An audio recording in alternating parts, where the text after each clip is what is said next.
I'm good, Nigel. I've learned to make sure we don't put record on until we're ready to talk about how to raise money. Okay, guilty. Welcome to the How to Raise Money podcast for anyone who wants to raise other people's money for a business or property venture. Right now, there has never been more money on the planet, and there has never been more opportunity. This podcast will help you put the two together. So, if you need money for your business or property proposals from banks, lenders, angels, whales or dragons, this is the podcast for you. Hey everyone, and welcome to the How to Raise Money podcast. My name is Ray McLennan. And it's with me, Nigel T. Best. Raymondo, how the devil are you today? I'm good, Nigel. I've learned to make sure we don't put record on until we're ready to talk about how to raise money.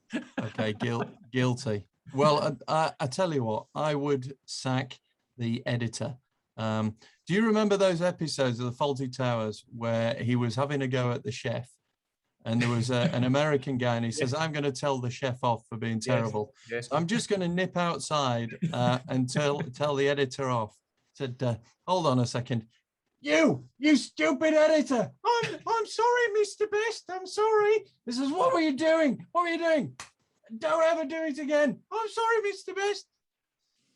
Okay, I'm sorry about that, sir. That won't happen again.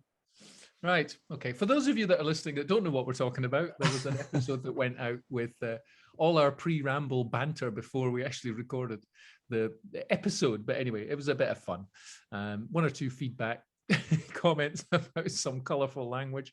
Well, but hey, yeah, we're human. I know. I got one from a chap who sent me a message, and he said, "You might want to just edit the intro a little bit." And I went, "Oh my, what?" So my most wholehearted apologies for whatever rubbish we were mumbling about to begin with. But anyway, Ray, look, we're going to get straight back on point. Straight back on the horse. Because this is interesting. This is feedback. This is how to raise money. But this is a bit of an episode where you've been fielding a number of questions recently from people saying, "How do I sort of invest my money?" Yeah. So they've raised it. Now, what do I do? So what was the background to that, Ray? What were people sort of saying? Well, normally, if I get one call or one email, that's not really that's not a thread to hang my hat on. But when I get two or three, I start thinking, oh, well, if there's two or three, there must be a lot more people thinking this way. And I've had a few people who called me, either that know me, that have called me and been listening and said, "It's fantastic, it's great, I'm an investor, you should do more stuff for investors." And then I had an email from someone who said something along a similar line. And then a conversation I was having just a couple of days ago, where one of the investors said, "I didn't even know you did a podcast, but I've started listening to it, and I've actually learned quite a lot." And this is a guy who's made a lot of investments. So we thought we would do an episode if you're considering investing. Now, the good thing about this episode and we're going to do another top 10 tips because people quite like these top 10 tips. We're trying to make them, they might turn into 11 or 12, but let's see. But people quite like the top tips, and then we'll repeat them at the end. And they will be in the show notes afterwards as well.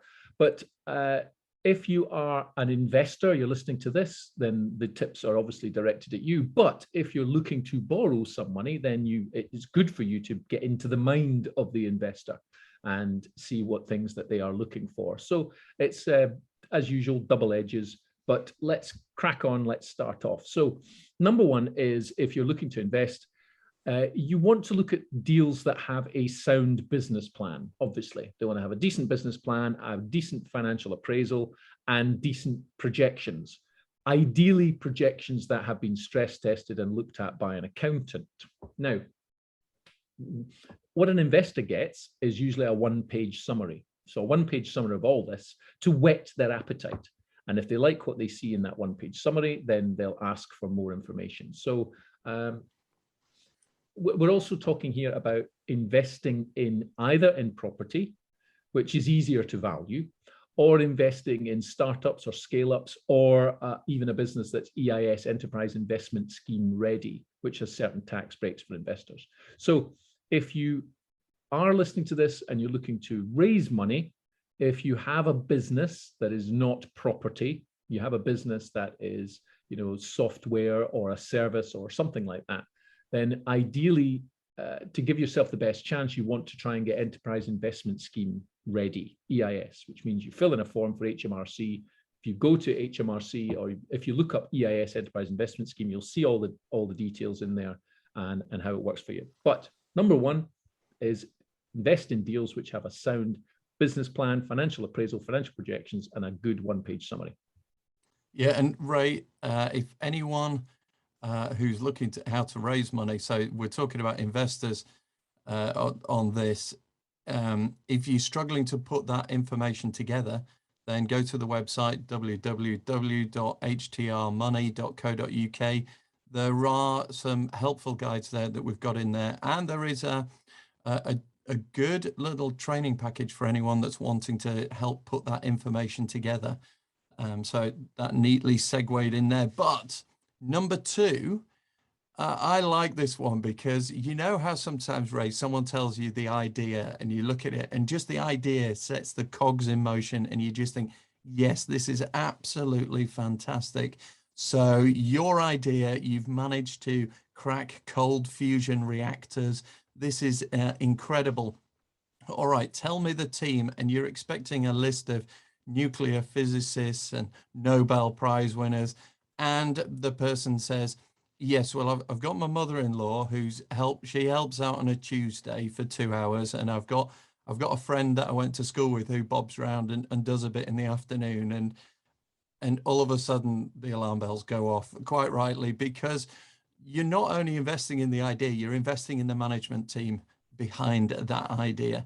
And it's like anything, find out a little bit more about the management team. So if you're looking for a great idea and you haven't yet got that team around you, that's what the investor is going to be looking at. And investors, make sure you don't just take the list of the management team.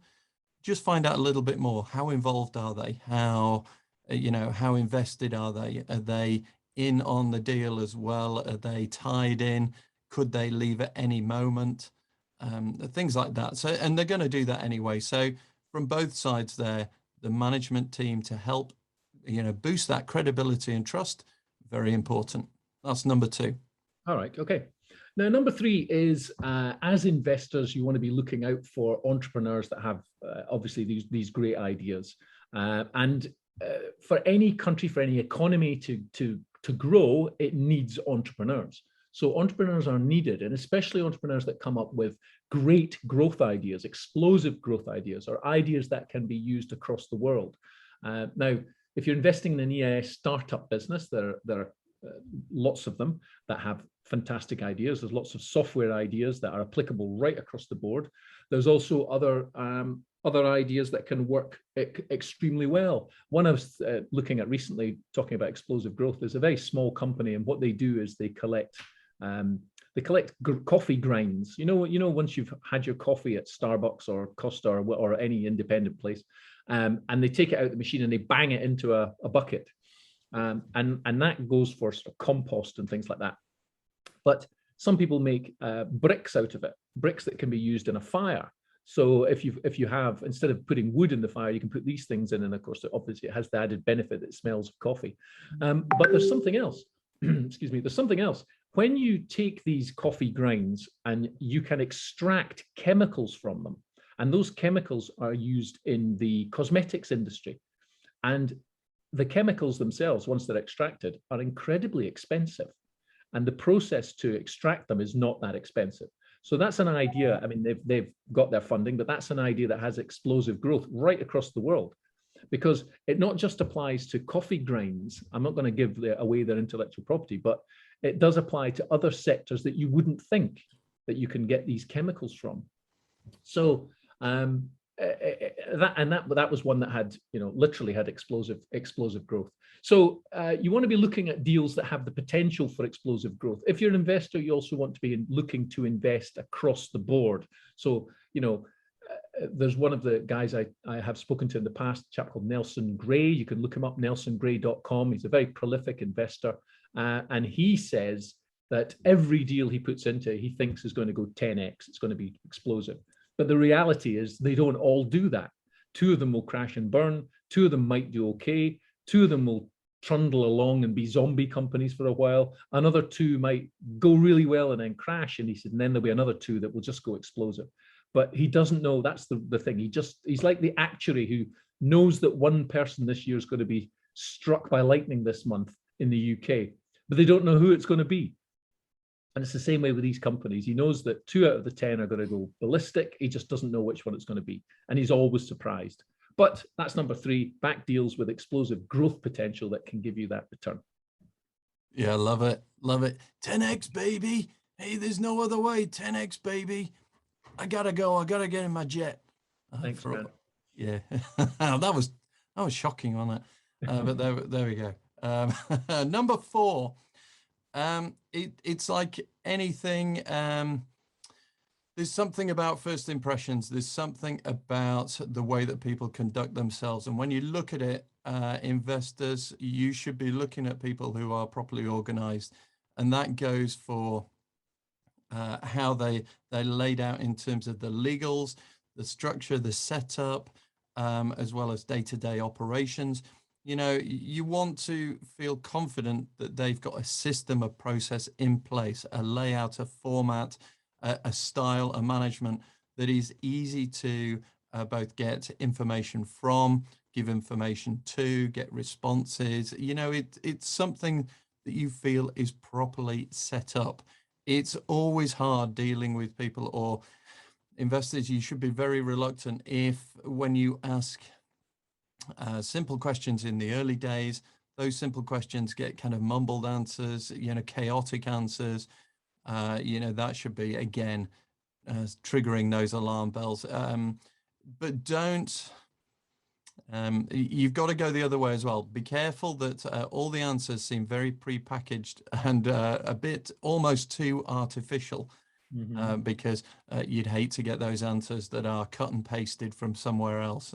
You want to make sure they're genuine, but we're not talking OCD levels here, but you want to have nicely organized structures and systems in there. So look out for businesses that have got that.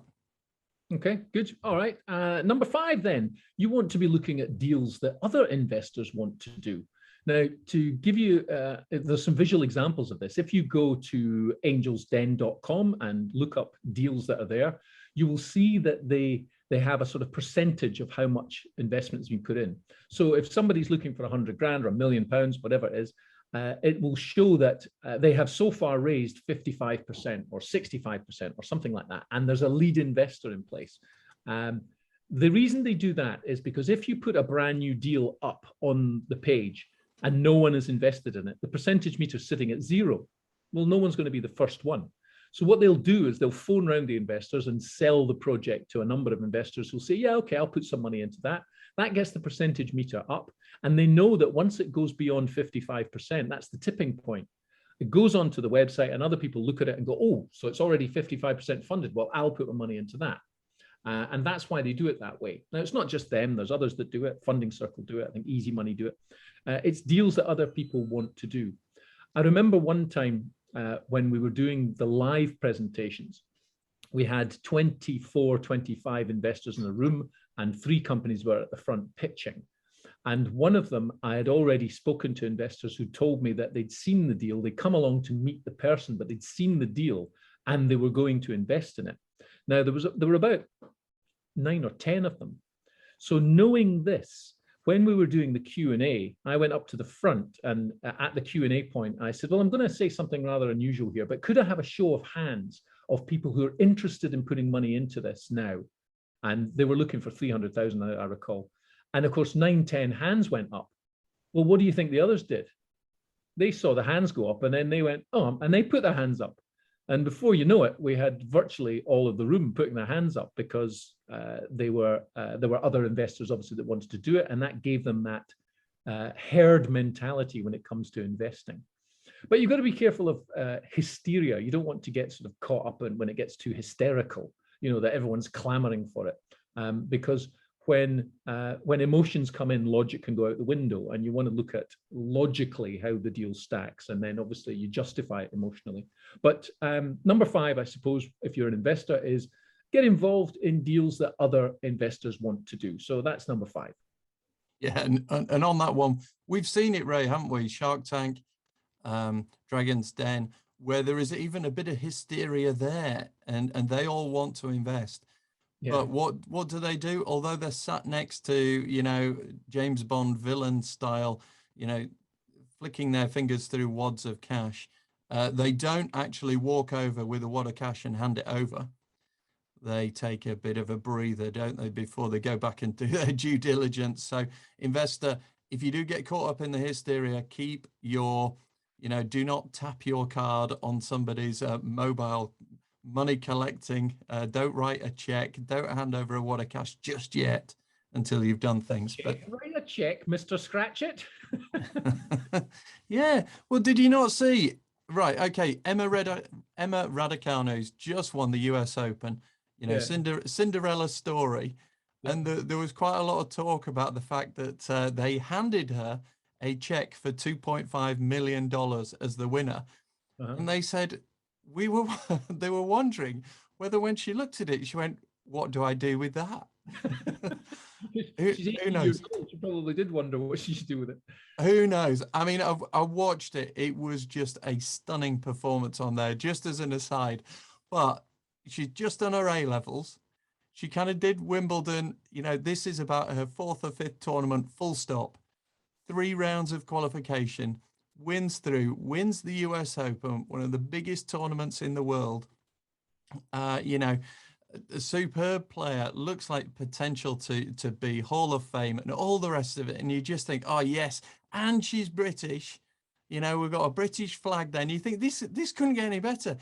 And then you keep going on and you go, oh, and she's good at this and she's good at that. And then it was kind of, oh, if only she could, you know, we could market her to one of the biggest, you know, audiences in the world. And then she sits down and speaks in fluent Mandarin, a message to everyone. And you just, you know, you go, right, hang on. So she plays tennis whilst doing A-levels, wins US Open and can speak Chinese. I was thinking, I'm going off this person.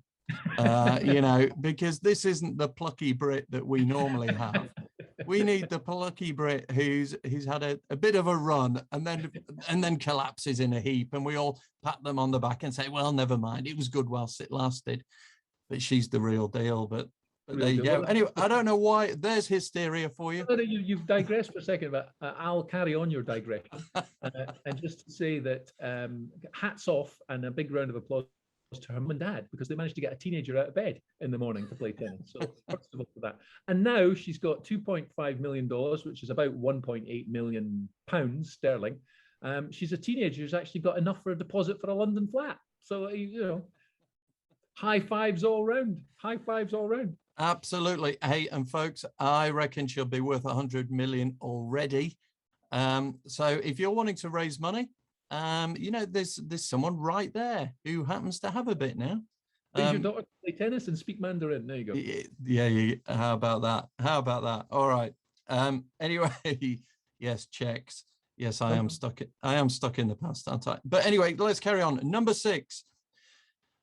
We've all seen it, where the pitch comes along and it says, blah, blah, blah, I've got this amazing thing, and sales are going to be, you know, I project sales at 10 billion per week, and I value this company at 3 trillion, and I'm looking for $1 million from you.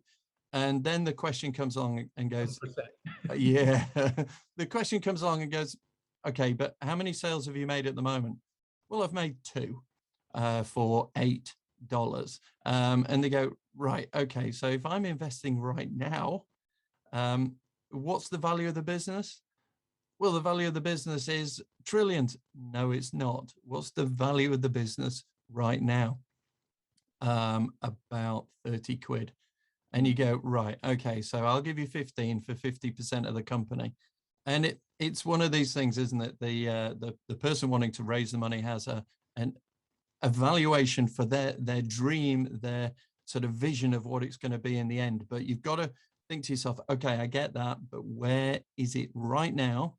And what's the value of it right now? And this is why when you see seed funding through to second round funding, third round funding, and all the rest of it, more and more money buys a smaller and smaller fraction of the business, because the valuation is growing. But just make sure that you invest at a valuation of where it is right now, not what it's going to look like in the future.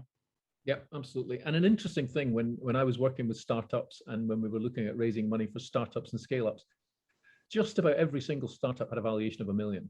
It's as if it's that round arbitrary figure that they all went for, and then we would have to sort of gently talk them down, and you could see the facial expression changing when the cold realization that their business wasn't actually worth $1 million. It will be one day, but right, as you say, right now, it's not there now. Okay, so that's number 6. Number 7. Okay, you want to invest in deals where your lawyer has assured you that you look at it and it all seems in order. What's in the business plan, the due diligence that he's done seems to be in order. Now, notice I'm saying that your lawyer has assured you that all's in order. He's not advising you whether to invest or not. He's just simply saying, well, actually, the company does exist. They have the intellectual property that they say they have. They have registered in the following manner, et cetera, or the property is owned by them, or just the sort of legalities are sort of checked out. So you need a lawyer on board for that kind of thing. And there are people that do it themselves. Obviously, you can do a lot of this stuff yourself. A lot of the investors that I know do quite a lot of the due diligence themselves. But then what they will do is maybe get a lawyer to dig a little deeper. There's one investor I know, and he uses a private investigator. But the private investigator is not your sort of, cut a hole in a newspaper and follow someone around type of private investigator. A newspaper. Checks and newspapers. What the hell age are you two guys? This guy, the private investigator, what he does is he has access to lots of databases that most people don't have access to. He is connected with the security services and so on like that, and he's not doing anything illegal. He's all perfectly above board.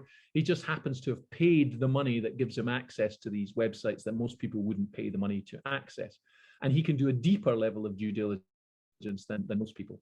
So if you are investing largish amounts of money, that's worth your investment in something like that. In terms of, because I was speaking to him recently, when I say recently, I'm going to say it was last month, and if I look at my diary or my calendar, it was probably a year ago, but it seemed recently.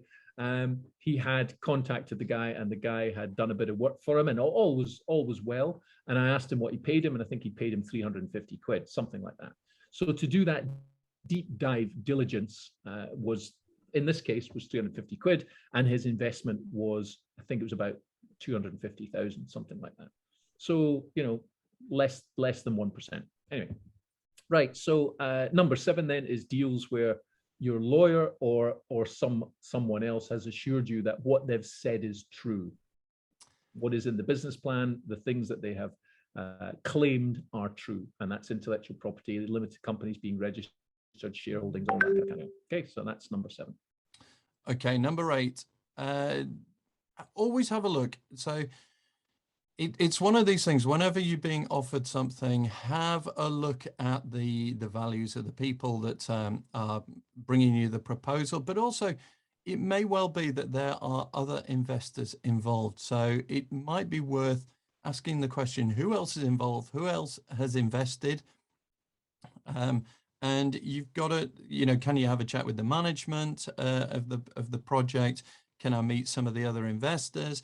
Because it might be that you just want to make sure that you are getting into a deal where you feel comfortable with the management, other investors, and where the interests you all have, where you see the business going, what you're going to do, is everything aligned? It can be quite disconcerting to find yourself in a JV, a partnership, an investment, where things feel like they're going in a very different direction to the way you'd like them to go. So I know sometimes people look at who are the other investors, and for some people, they may have ethical, unethical investing motives, or they may have, you know, something going on in their life. So they may be posting on Instagram how they've gone over to Africa and shot various famous wildlife things and all those sort of things. And you think, oh my goodness, I'm not sure I want to get associated with this company, this investment, this person. So sometimes it's worth just checking out, asking the question, who else is involved? And can I have a chat? Can I find out a little bit about that and the management team? So just make sure you feel that everything is aligned in everyone's best interest, including yours. That's it. That was number 8. So number 9 is you want to, and this is where it comes into the CREST model, which is the credibility, return, exit, security, and then trust. The trust part is you want to trust that once you put your money in, that's not going to be it. They're not just going to take your money and then go, right, thanks very much, see you later. You need to get some kind of follow-up afterwards. You want something that's built in there that will keep you informed. Now, for property deals, some investors put in some professionals who will attend on a regular basis, like a surveyor or something like that. They will attend on a regular basis, maybe once a month, and they will make sure that progress has been made. Now, banks do this because if you're borrowing £1 million from a bank, they don't give you £1 million on day one. What they will do is they will give you drawdowns. They'll say, okay, you can have a drawdown to get the groundwork done, and then there'll be another drawdown after. So the surveyor comes along. You obviously have to pay for the surveyor if you're borrowing the money. You pay the surveyor's fees. That's all agreed up front as to how much you would pay for that. But you would pay the surveyor's fees. He comes along and he makes sure that progress has been made, and then he authorizes the next drawdown. And that may be based on what he's seeing, or it may be based on invoices raised or whatever it happens to be. If it's a business that's developing software or something like that, then you want to make sure that they have included some form of system where they can keep you informed. We always encourage people to do what's called a follow-up Friday. So Friday, 12 noon, let the investors know what's happening in an email or a WhatsApp or a phone call, something like that. Decide on the mechanism you're going to use and then just keep them informed. I'm speaking to a couple of borrowers at the moment, and they have agreed at different times. It's not necessarily a Friday, but they've agreed at least once a week or definitely once a month. They will send out information to the investors to let them know what's happening. So you want to invest in deals where your interests are looked after and you're kept informed. And that should be built into the proposal. It should be built into the paperwork of the deal. And there should also be a mechanism there for reporting bad news. If anything is going wrong. What as a borrower, what you don't want to do is to feel afraid of the lender. And as a lender, you don't want to make the borrower afraid of you.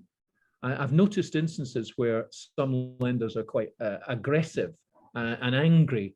And that just puts a reluctance on the borrower to get in touch, which it's not what they want to do, but it's just human nature. One guy had said to me there, one of the investors said, I feel like I'm talking to the headmaster. If I don't report on time, I feel like I'm getting dragged into the headmaster's study. So I've suggested just fire an email, make sure you set that. You can set that email to auto respond to go out at 12 noon. So if anything has happened during the week, send it to the investors. If anything good has happened or anything bad has happened, and don't try and put a spin on it. If it's bad, it's bad. I'll give you an example. We had, I've mentioned this before, we've had money going into a property development, and the weather turned, made the soil like a First World War situation, and no work could be done for weeks and weeks and weeks, and that had a knock-on effect. We had another one where bricks were delivered and they were the wrong color to the bricks that had previously been delivered, and that had a knock-on effect. We had another one where the council refused the name of the new development. After previously agreeing it, they then changed the name of it, and that has a knock-on effect, because the knock-on effect is the utility companies couldn't connect things, etc., and the knock-on effects nearly always cost money, and the knock-on effects can mean that the repayment date is pushed back as well. So the agreement will have a mechanism in there to advise the lender that there have been delays and that the repayment date is probably not going to be met. So the sooner that they know that, the better it is. Because I've had lenders, investors who've said, Okay, it's going to be delayed. That's absolutely fine. There's no problem. I'm glad you told me a month, 2 months in advance, because I was earmarking that money for something else. And at least now I can not make those promises. Or I've had lenders who've come back and said, what is the problem? And then once the borrower, in this case, a building development, once the borrower has fessed up and said, well, actually, there's a series of knock-on effects, commodities have gone up, something else has gone up, I'll be quite honest with you, I'm running out of cash. Then the lender has stepped in and said, well, how much do you need?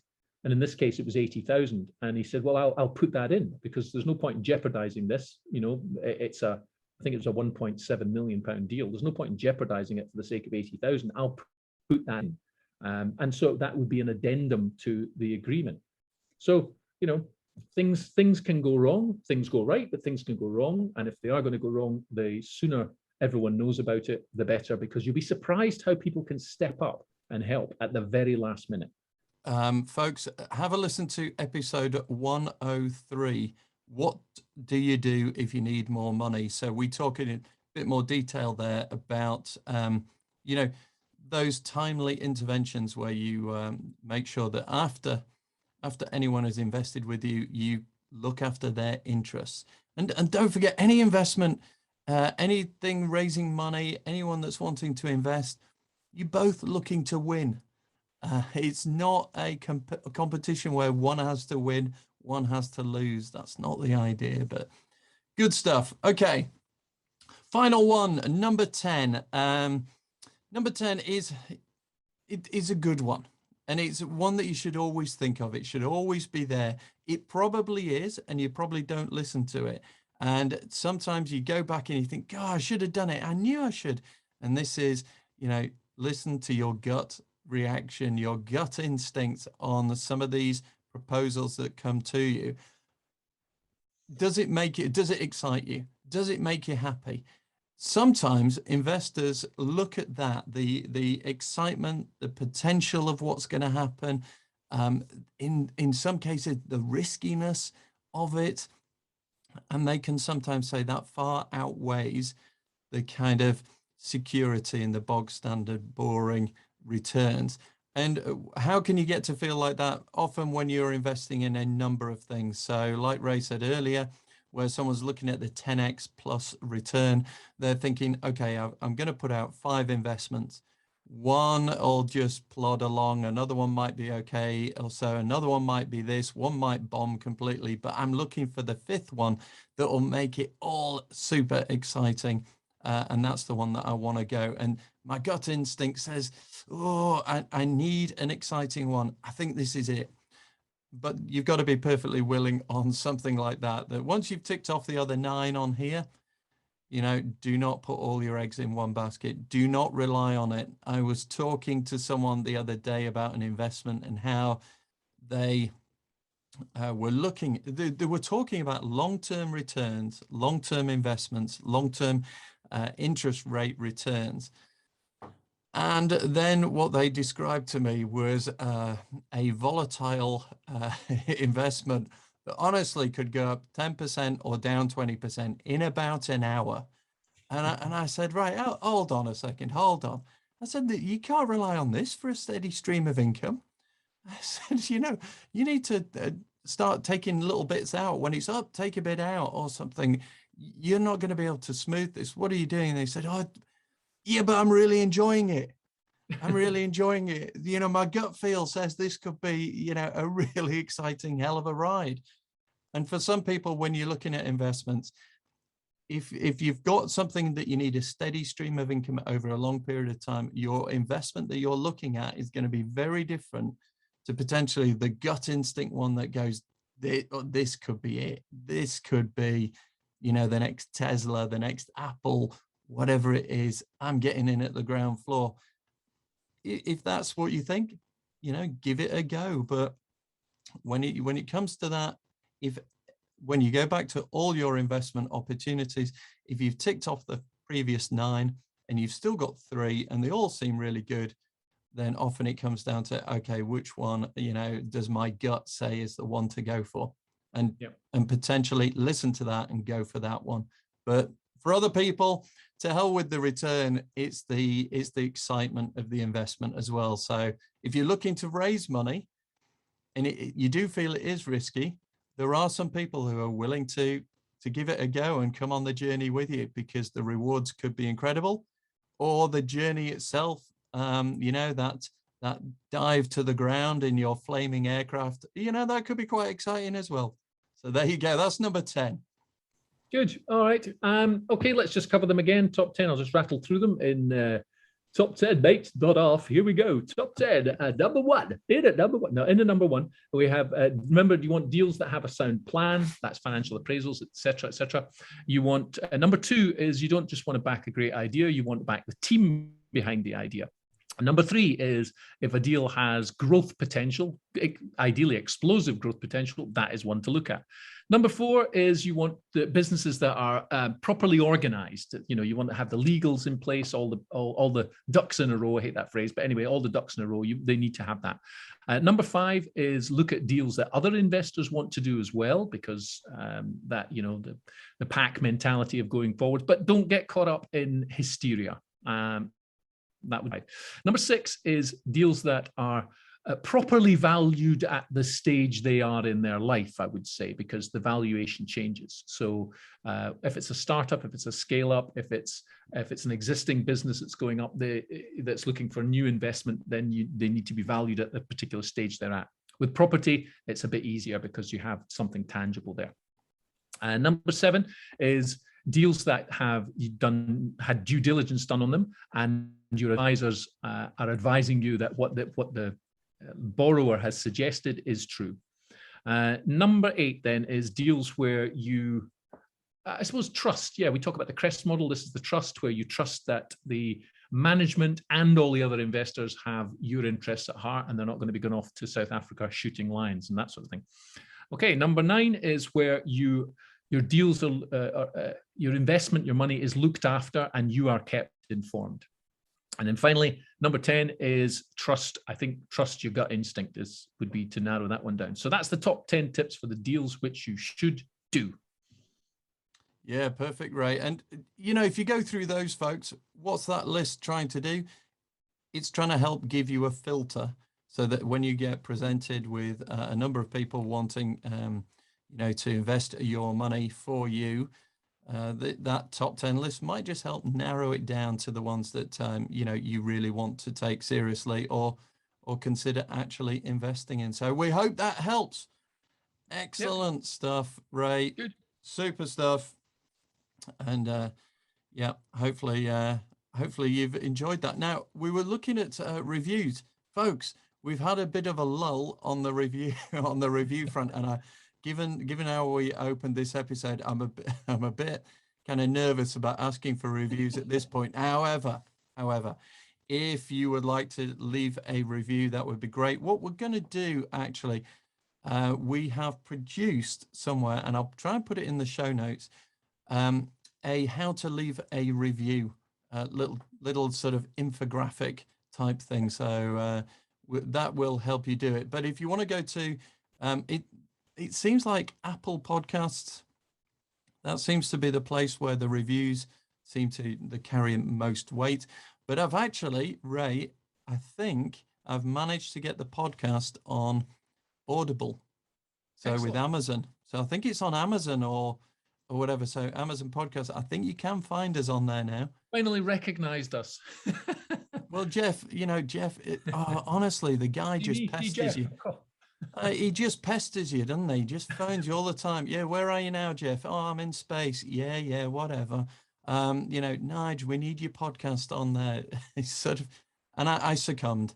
I bowed to him. Pressure. All right. Yeah, and it's on there. But go to the website www.htrmoney.co.uk. Have a look there. There's some guides, templates that you can download for free, and if you leave a review, it'd be great, and we can give you a shout out on the podcast.